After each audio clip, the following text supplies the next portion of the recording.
Hello welcome friends, फिर से एक बार केमिस्ट्री साइंस में मैं आप सभी का हार्दिक स्वागत करता हूं। आज मैं लेके आया हूं आईसीएस गाइडलाइंस। सबसे पहले बात करेंगे आईसीएस गाइडलाइंस है क्या।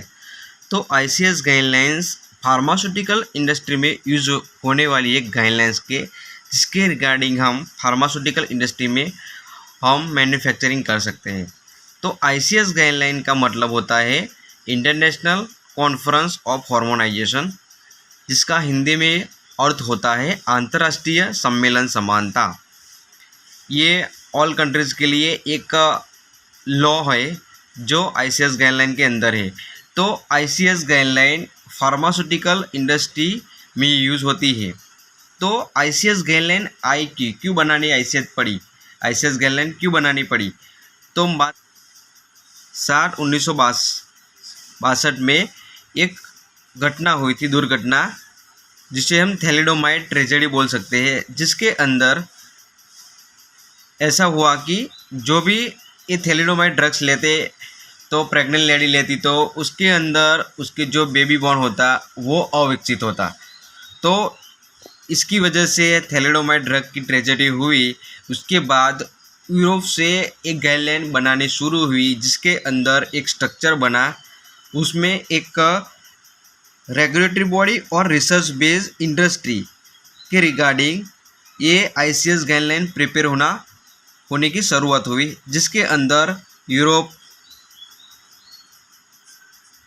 यूरोप, जापान और यूएसए, इस 3 कंट्री मिलके आपस में एक गाइडलाइन बनानी शुरू की। इसके बेस पे इसके रिगार्डिंग 1918 को यूरोप में से ये 3 कंट्री एक्टिव हुई, जापान, यूएसए, तीनों साथ मिलके 1918 को शुरुआत की। 1989 तक ये इसकी बैठक आईसीएस बनी, जिसके अंदर इन्होंने रेगुलेटरी बॉडी बनाई और दूसरी रिसर्च बेस्ड इंडस्ट्री बनाई, जिसके अंदर यूरोप, जापान और यूएसए ये तीनों रेगुलेटरी बॉडी बनाई और इसकी रिसर्च बेस्ड इंडस्ट्री थी EFPIA, PHRMA, JPMA।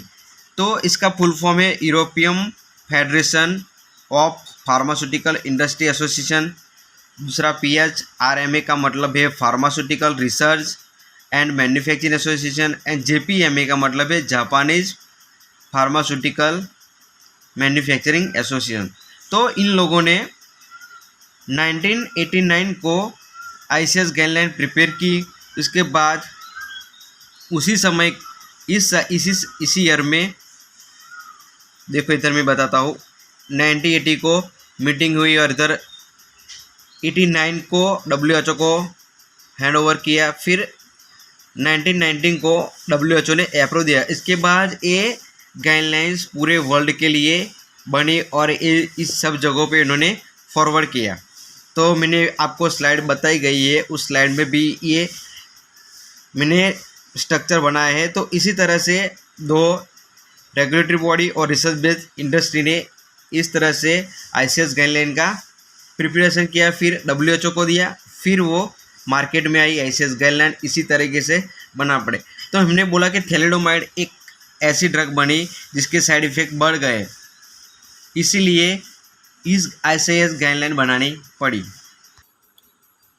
देखो फिर से इधर स्ट्रक्चर भी लिखा है, रेगुलेटरी बॉडी है, रिसर्च बेस्ड इंडस्ट्री है। तो EU इसका मतलब है यूरोपियन, इंडियन, जापान, यूएसए तीनों ने मिलके इसकी रिसर्च बेस्ड इंडस्ट्री लिए। तो EFPIA फार्मा, JPMA का जिसे मैं फुल फॉर्म आगे बोला। देखो मैंने स्ट्रक्चर भी दोहराया, 1980, 99, 1990 अप्रूव मिला। तो देखो मैं इधर आपको मैं फुल फॉर्म बताता हूँ कि European federation of pharmaceutical industry association, pharmaceutical research and manufacturing association. JPMA का मतलब है जापानीज फार्मास्यूटिकल मैन्युफैक्चरिंग एसोसिएशन। तो सबसे पहले बात करेंगे हम आईसीएस के अंदर क्या क्या आता है। तो आईसीएस के अंदर आता है quality, efficacy, safety, multi disciplinary guidelines. तो इस सब में हमें क्वालिटी पे ज़्यादा फोकस करना है। तो जिसके अंदर Q1 से Q14 तक की गाइडलाइन है, जिसके अंदर अलग अलग गाइडलाइन है। Q7 GMP की है, पहली स्टेबिलिटी की है, तो ये सब आता है इसके अंदर। दूसरा है एफिकेसी। क्या है? एफिकेसी।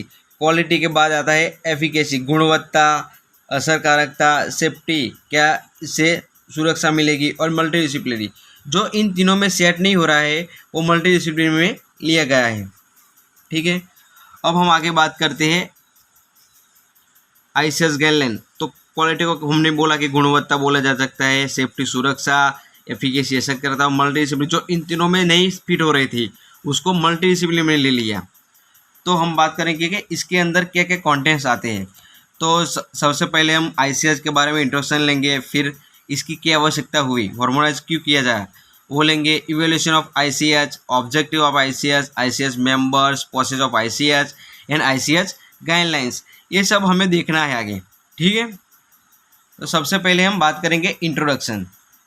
तो इंट्रोडक्शन के अंदर क्या आता है वो बात करते हैं। तो इंट्रोडक्शन में सबसे पहले बात करेंगे हम ICH stand for international conference of harmonisation of technical requirements for registration of pharmaceutical for human use. Okay, तो इसके अंदर क्या ह्यूमन यूज के लिए टेक्निकल रिक्वायरमेंट्स क्या क्या है वो सब इसके अंदर रजिस्टर किया।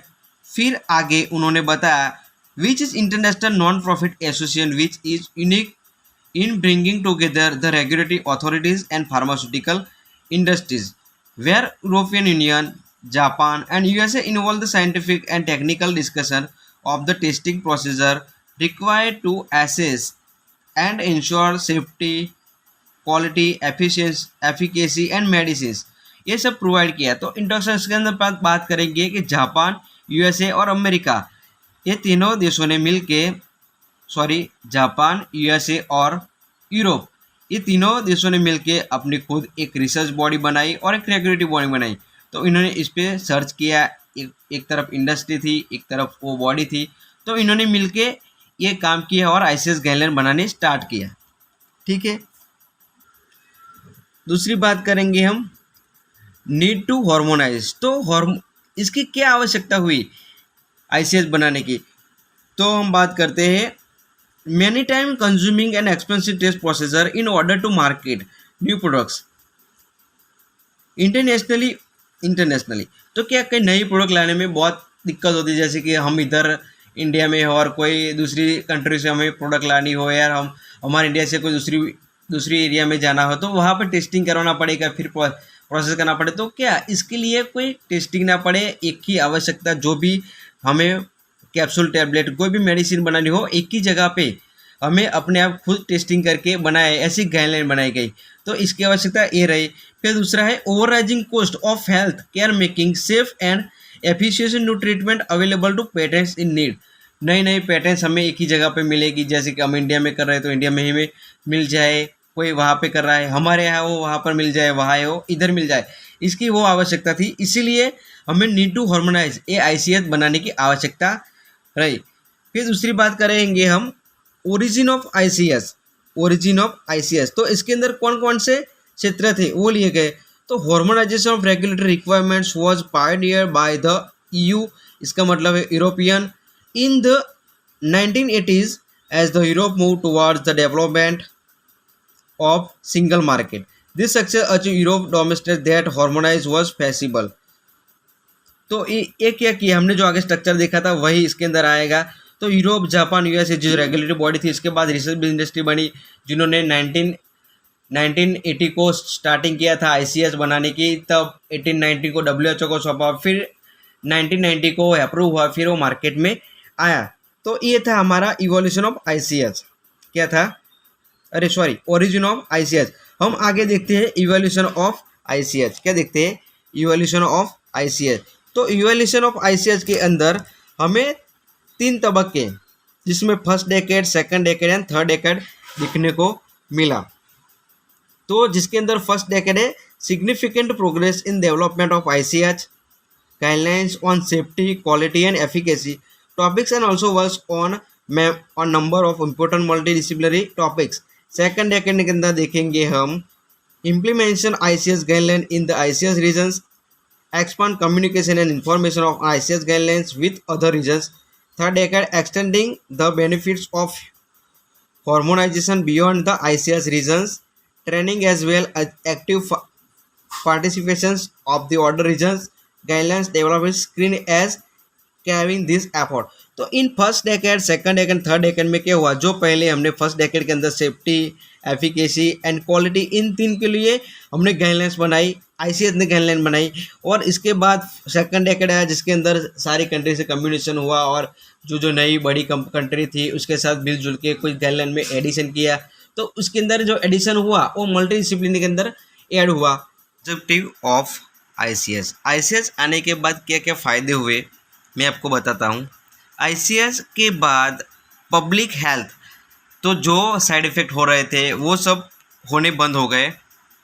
फिर मार्केटिंग अवेलेबल हर जगह पे, जैसे ऑस्ट्रेलिया हो, इंडिया हो, जैसे दूर की कंट्री है दूसरे के पास नहीं जा रहा, वो खुद की मेडिसिन बनाने लगे। कैसी, जैसे कि वहाँ पे जो गाइडलाइन बनाई गई वो हर जगह पे सेम ही यूज़ होने लगी। तो वहाँ पर गाइडलाइंस के अकॉर्डिंग हमें जो भी मेडिसिन बन रही थी वो एक ही जगह पे क्वालिटी वाली, सेफ्टी वाली और एफिकेसी वाली हमें मेडिसिन मिलने लगी।